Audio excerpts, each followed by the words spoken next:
Okay, welcome back on attraction, triggering attraction, the biological instinct. You can only trigger, never convince. And so this is going to open up a whole thing for a lot of people. But first, let's just do a quick recap of the conversation that we're in. Number one, human beings move toward what triggers our happy hormones, and we move away from what triggers stress and pain. Everything that you want in a relationship is triggered by emotional states. So we're shifting emotional states, and the better you get at shifting emotional states is the more successful you're going to be in your relationships, period. Okay. And so we talked about it, detox, dose, and attraction. So detox removes danger and the threat and gives access to everything else in a relationship. Dose creates connection and has them want to come towards you. And connection is not attraction. All right. So now we're going to talk about attraction itself. What makes attraction what it is? Attraction is a primal biological mechanism you cannot talk someone into. You cannot talk someone into wanting to have sex with you. You just can't. All right. It just doesn't work like that. And even if they wanted to, they couldn't want to have sex with you. They couldn't be attracted to you because they wanted to, right? So we're going to talk about how to activate the attraction circuitry. The instinctual part of the brain decides who we desire, pursue, and choose even unconsciously. This is a broad subject. I could talk about it for days, really, but I'm going to give you as much as I possibly can very, very, very, very quickly, okay? So, oh man, this is great. Yeah, I remember this story. Mike left him for another man, but he came to us. He started working on the relationship. He didn't know if it was possible to get her back, but he really desperately wanted his wife back. And she said she was never, ever, ever going to come back to him no matter what. Man, when I think about this, the people who have trusted me with their lives, I am still blown away and I'm grateful for it. But man, the things that we've been able to do to turn these things around. It's hard. It would be hard to believe if I didn't see it myself. But here there is. Mike was one day at a concert. He was at a concert and we had done the work. We had detoxed relationship. We had dosed the relationship, and we began to trigger attraction, because after we detoxed the relationship and dosed it, she actually came to him and said, "Hey, why don't we all be friends? Why don't you be friends with me and the new affair partner?" And he was like, "No way." And so we went to work on triggering attractions. His situation makes me chuckle every time, because can you imagine that? Your partner saying, "Hey, let's all be friends?" No. So we went to work subtly triggering attraction, doing and taking specific measures that were going to trigger attraction in her. She was at the concert with the other guy. She saw Mike over on the other side. He knew she was going to be there, and we had already engaged in certain protocols. And she left the other guy that night. She went home with Mike, and she woke up in his bed the next morning and said, I said I was never going to be back here again, and here I am back in your bed, and I can't believe it. And that was the beginning of the new relationship. So I'm going to tell you, is it possible to shift a relationship even when the other person isn't currently willing? Yeah, it's not anything other than we stop doing the things, and maybe we have to do new things that create and trigger that attraction. And that's a proper stand for a relationship. So this demonstrates how attraction can flip instinctively, right? And even though somebody says that they don't want to feel those things, they can still feel those things, and the relationship can really move forward. All right, so here's a problem. Common misconceptions. Attraction feels random, and it's either present or gone. And if it's gone, there's nothing you can do about it. People try to detox, better communication, kindness, right? Kind of like what Mike did to fix attraction, and it doesn't work. Often attraction does not return from these efforts, period. Now, if it was in the background, the attraction was always there, then we can detox a dose and the sex will come back automatically because the attraction never left. Does that make sense? But it's a different mechanism. So if you had already detoxed the relationship and dosed it and the attraction was always there, not a problem. The attraction will naturally just come back into play because it was always there, never left, right? But if the attraction has gone away, we now have to do work to bring that back in alignment. So you cannot convince the nervous system to desire you. Without knowing how to trigger it, you are stuck hoping for uncontrollable outcomes, and we don't want you stuck with uncontrollable outcomes. That doesn't work. So let me talk to you about Glenn. Glenn's one of my clients who I worked with many, many years ago, over like a decade ago, and he comes to mind because of this situation, and I still talk to them today. Glenn and his fiance were engaged for 7 years. They were together for 10 years and they were engaged for 7 years. They were disconnected. There's no intimacy, no spark, desire despite efforts such as talking and therapy. They had tried, I think, like 2 or 3 therapists by the time they came to me, and he was on his friend's couch ready to call it quits in the relationship. And so one of the things that we had to go to work on is because she didn't want to have sex with him. That was it. In the beginning of the relationship, all they did was have sex. And then all of a sudden she doesn't want to have sex with him. What in the, right? And that's exactly where it was. It feels like an old, bait and switch, right? Well, it's because there were some things that were showing up that were actually lowering his value and turning her off from repulsing her. So we removed the behaviors that were lowering his value, his over-explaining, his convincing, his simping. He was simping because he's also an oxytocin, and oxytocin men may come off as needy, right? And so we get to be responsible for that because I'm an oxytocin man as well. And so what happened was that we removed all those behaviors that were naturally demonstrations of lower value. And then we added subtle signals of higher value, grounded masculine presence. We'll talk about those different cues and levers that we can pull. Self-respect, boundaries, even there was being self-amused, being able to be with himself powerfully. He embodied masculinity rather than performing it. And despite near breakup, her biology reawakened. Within just a couple weeks, their relationship completely transformed. And you got to imagine if somebody's been engaged for 7 years, it's because they weren't, there was something there that they made some hesitate, right? So finally, what happened is after they reignited their relationship and the passion and everything else, they realized through this work, through the detox dose and the attraction, that they could have it work. They can maintain and sustain a relationship, and they finally pulled the trigger on getting married, right? And so I ended up performing the actual wedding ceremony, thank God. Great ceremony, and I'm grateful to have been a part of their love. Today they have 2 beautiful girls together, living their bliss in their relationship, and actually invited their sister, one of the other testimonials I just shared, to do our work, to do this kind of work for herself, and has made a big difference. All right, so yeah, that's what that looks like. And you've already heard, the Mike story, right? So Mike's wife left him for another man, claimed love for the new guy. Mike detoxed, became grounded. Wife agreed to meet, but only as friends. He removed all the demonstrations of lower value. We're going to talk about that in a little bit. He rebuilt polarity and layered a subtle level of higher value. And I'll talk to you about what that really looks like and what it means in a second. He activated pre-selection truthfully, and during a concert, the attraction flipped biologically. The wife left the new man, returned to Mike. They remained together since. Attraction is a biological response to value, not decision. And here's what I want to say about that that's really important for a lot of people to understand is, people ask me all the time, is attraction a choice? It is not a choice. It is a mechanism. It is from the machinery of human beings, and we can press those buttons in human being and we can trigger attraction or create a high probability of attraction being present. So the rule, attraction is biological and not even emotional, because you can be attracted to somebody that you don't even like them, right? You don't even like them as a person, but you want to have sex with them. Has that ever happened? So I guess it is true. Attraction is biological, not emotional. So it's a different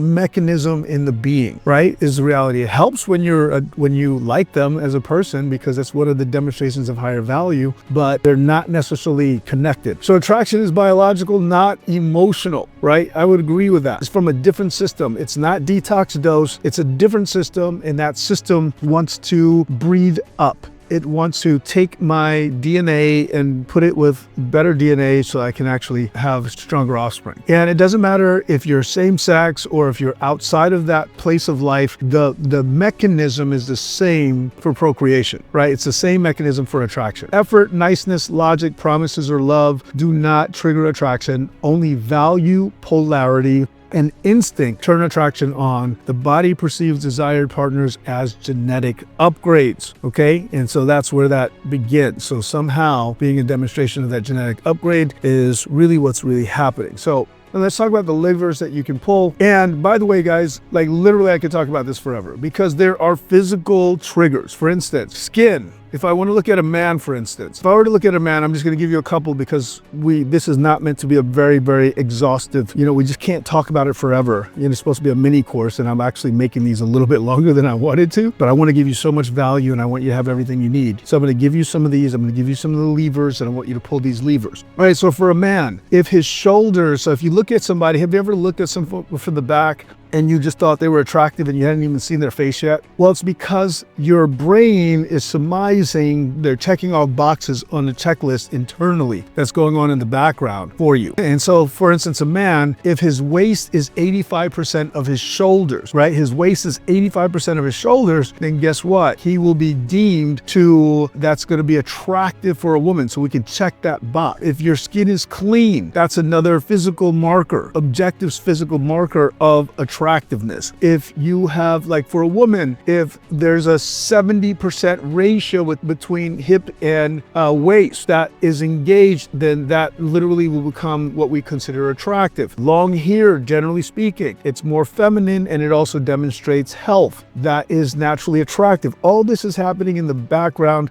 For a man, height is considered to be a strength trait. It's automatic, right? So a lot of women will naturally gravitate toward height. It's biological. It's just the way that they're designed. A strong body, not overly built, but a strong, healthy body is definitely going to trigger that checkbox as far as what we call a demonstration of higher value. So you can actually create an entire list of demonstrations of higher value that are going to shift the relationship. The whites of eyes. I mean, I could go on forever inside of this conversation, but understand the more that you can stack, the better. This is why it intrigues me that a woman who has the great dimensions, right? She has great dimensions, the perfect dimensions as far as the hips to waist ratios and bust ratio and all that. And she'll do that and she'll walk around in sweats all day. And she'll do that and he's not present to the demonstration of higher value that she is in that moment. And it kills it all off because he's not present. And then he goes outside and then he's around people who are demonstrating higher value and constantly pinging his primitive brain that creates attraction. This is why we say you trigger detox, dose, and you're constantly triggering attraction because there are these markers that we want to make present. So for me, I have a good ratio shoulder to waist. So what am I going to do? I'm going to make sure that I'm not going to wear like wide shirts that hide my waist, because then guess what? I don't get that trigger of that 85% ratio of waist to shoulder, right? Present, and it doesn't check off another marker in the brain. All of this is always happening. It's always happening in the brain. It's constant. All right. So understand what I'm saying here. Now, there are other markers that are not physical markers. I just wanted to give objective, very clear physical markers that you could look at, but you want to just be having them be present to your attractiveness, consistently wherever possible. And it's not hard work. It's not overwork, right? So let's start off with what there are that we can do here. We can actually take the demonstrations of lower value away. And so there are different demonstrations of higher value and lower value for men and for women, but there are some that are generally inside of that range for all men and women, right? So demonstrations of lower value would be insecurity, neediness. Like I told you, oxytocins may come off as needy because they always have to be around and touch and all that stuff. And it makes them look like they're needy. It also makes it seem like the other person is of higher value than them, which means that you can't be a genetic superior to me that I want to breed with. So if you leave somebody and put them on a pedestal, unfortunately, I mean like too high on a pedestal, what happens is that you have to regard them, you have to respect them, you have to honor them, but putting them on a pedestal above you doesn't work, and it kills off relationships because it's a demonstration of lower value. It's a demonstration that you're of lower value than me. Does that make sense? So demonstrations of lower value are a real thing.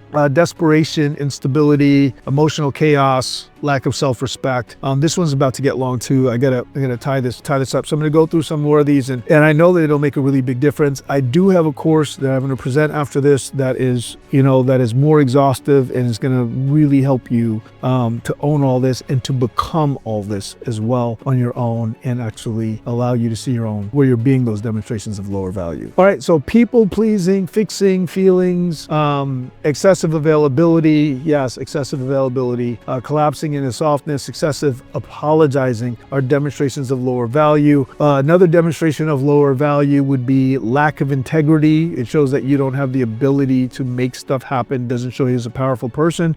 Also, a demonstration of lower value would be emotional instability, emotional chaos, it said above, but really emotional instability is a demonstration of lower value. An inability to make money is a demonstration of lower value, right? So if you're someone who's constantly broke, male or female, like even, like, don't get me wrong, like a man doesn't care about a woman's money, but we want to know that she can survive, right? Unless you're going to provide, you're going to produce in the world more beings that can't survive. Does that make sense? So my wife doesn't work, but one thing I know for sure, she's a survivor, right? She doesn't have to work. She can do everything she wants to. She just, goes to the gym. She's got a trainer. She's got all that. And she raises our son, and that's fantastic. And I'm glad for that. It wasn't about that. The thing that was attractive was her ability to survive in any environment, whatever happens. That means she's strong. It leaves me with that she's strong, and it's attractive that she's strong. Does that make sense? And obviously it's a very big demonstration of lower value for a man if he cannot make money, because that's also inside the masculine feminine polarity. It's a big deal. So say whatever you want to, the attraction will go away. Maybe a woman will be with you and you can't make money, but the attraction will go away. Does that make sense? All right, so let's talk about demonstrations of higher value. So we want to remove all the demonstrations of lower value, and we want to put in demonstrations of higher value. So the demonstrations of higher value include boundaries, confidence, stability, purpose, groundedness, self-amused, being able to be self-amused by yourself, just being by yourself and being able to do life well by yourself. Competence, social proof is also another demonstration of higher value. What we call pre-selection is a huge lever. When you're attractive to other people, then people will be attracted to you. They did a study a long time ago, and they put a male bird on his territory and they put female birds on their own territory. The females never went over to the male bird's territory. And then what happened was they took a female mannequin and put it on the male bird's territory, and guess what happened? The females came a-flocking. I love that one. I've been waiting to use that one for all day. All right.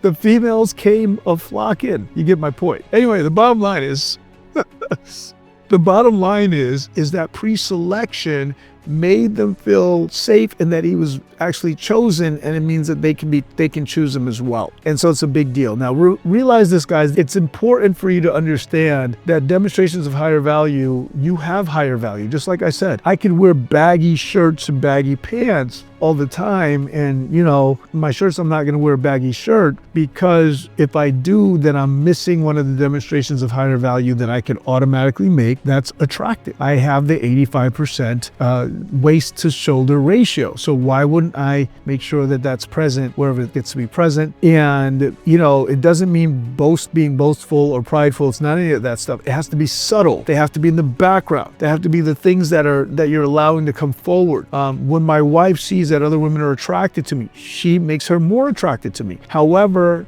I don't have to be hit on right in front of her. She can just see that look or that glance or that thing, and that's more than enough. Or someone says that, I'm attractive or whatever else. It makes me more attractive to her as well. It's a big one. And it creates also fear of missing out. So they don't want to miss out on that. And so it actually does shift things. They don't want to create scarcity, right? All right, so cool. Awesome. I got to keep moving. There's a lot more to say about this, and I am going through it quickly. My apologies about that. And this was supposed to be a mini course. So I'm trying to make it a mini course, and there's a lot to say. Polarity is magnetic tension, creating desire. So the masculine energy against the feminine, all right, versus the feminine, the more there's a masculine and there's a feminine, there's a natural pull. So a man who sees a woman who's very feminine and has feminine markers, right? She may be petite. She may have long hair. She may be graceful. She may not walk like open. She walk with a very feminine gait. Does that make sense? These are markers that we're seeing, right? That are markers of attractiveness, and they will literally trigger attraction for you. You see, if she is not just those things physically, but also if she's that way emotionally. So it doesn't always have to be physical. You don't have to be, it's not not a physical thing. It really is that you are now needing help. You're allowing him to be that person. So let's just put it this way. I'm going to break it down. Masculinity is looking for protection, provision, the ability to protect, the ability to provide, and emotional safety and stability. When a man demonstrates these three things on the scale, on the spectrum, very heavily, then there's going to be more so of a pull for a woman who is in her feminine to want to come toward him that way. So the greater that polarity is, the more attraction there is. A woman will nurture, she will respect. When he gets that respect from a woman, it makes him want to be masculine and be there and be in his masculine and cover her and protect her more so that way. And this is just a natural way of being. And guess what? You can trigger it. It literally is triggerable. Does that make sense what I'm saying? So and then people are like, well, when he becomes a man, then I'll treat him like a man, right? It's like, no, you get to be the woman and then you trigger that masculinity in him as part of the deal, and vice versa. Well, she's got to give me respect. Well, good. Then you be worthy of respect. You show up in the masculine and then her femininity will arise. And this is how it really does work. People don't like it when I say stuff like that because nobody wants to be responsible these days. But if you are one of those and you're one of my people who wants to be responsible and have it all, then let's be in this conversation about what it looks like to trigger buttons. Okay. All right. So there's that. And so keep it moving here. It's not manipulation, but biological. This is it. We're just pressing buttons for a human being. And it is very healthy. You get to trigger this in your partner over and over again. Another one that is a very healthy scarcity. Like, it's important for people to understand and to count the cost of your relationship and your time, right? And so it's like, if you're always available, maybe if you're having an attraction gap, maybe that's what that is, right? Is because there's not a healthy level of scarcity or a fear of missing out on time with you. And so they can't appreciate it. And so that may be one of the issues with your relationship at this point. All right. So anyway, there's lots of other things I could say about this. And this is extraordinarily useful. If you use this, I'm telling you, it's a game changer. Get good at it. You can kind of feel and pull for these things. Just understand there are markers, and that in the primitive brain, it's just doing a checklist. Check, check, check, check. So get rid of the demonstrations of lower value, increase the demonstrations of higher value, and it's going to make a difference and go a long way in triggering attraction, all right, and really opening you up for what naturally will come after that. Okay, so here's your assignment. Identify the biggest takeaway, right? Comment on what the biggest takeaway was, identifying the biggest challenge or concern about implementation that you may have. Do your assignments, and I'll see you in the next one.